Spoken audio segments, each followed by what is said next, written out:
Hello hi नमस्कार। आपण मैंने भावुं कि आज मु कुआड़ चलिली तो जानापी मो सहित कंटिन्यू रुहतु। तो आज आम चलू एम्स एठी टिके डॉक्टर देखेबार अच्छी आ रिपोर्ट भी कलेक्ट करिवार अच्छी। तो आम आसिक पहुँची गलु एम्स रो कैंपस भितर।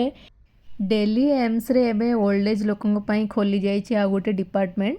तो सेठी सुविधा रे निजर ट्रीटमेंट करें। एठी डॉक्टर माने भी बहुत फ्रेंडली, एठिकार ट्रीटमेंट भी बहुत सुविधाजनक रही।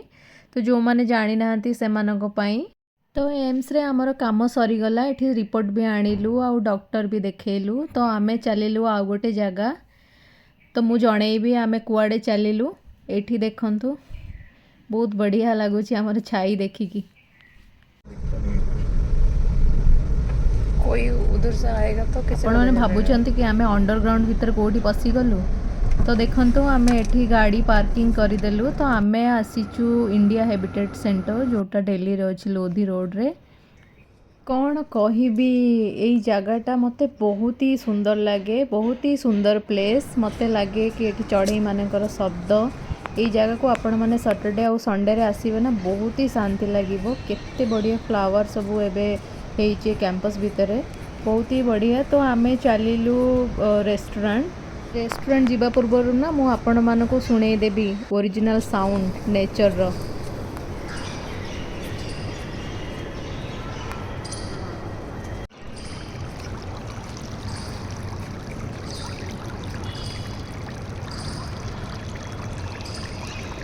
मते तो ये जगह बहुत ही सुंदर लगे। तो आपण मैंने जनातु आपण को दिल्ली रो को प्लेस बहुत भल लगे। तो आमे आसी गलु एक्शन फॉर ऑटिज्म ऑर्गेनाइजेशन रो आर्ट गैलरी चलीथिला। एटी ऑटिज्म पिलांकर आर्ट गैलरी। एटी टिके बुली की देखिलु। एमाने बहुत बढ़िया सुंदर भाव में आर्ट करथिले, किंतु प्राइस टिके हाई थिला। तो सेति पे आमे आनी पारिलुनी। तो सेठी काम सारिकी आमे चलिलु रेस्टोरेंट टिके पेट पूजा करने कहीं सकाळु बहुत भोकिला थिलु। तो देखंतु आमे आसिकी पहुँची गलु रेस्टोरेंट भितर। तो एठी आमे ऑर्डर करिलु छोले भटूरे आउ पाव भाजी आउ आमर पालक चाट। तो एठी देखंतु मु केते बोर होउची। एठी एही रेस्टोरेंट रे गोटे प्रॉब्लम कौन जानछंती, एठी बिल करि सारला परे ना वेट करिया पड़िबो। तुम बिल रो नंबर जिते बेले आसीबो सेते बेले जाइके तमे काउंटर रू कलेक्ट करिकी आनी परिबो। एठी देखंतु हमर खाइबा आसी गला।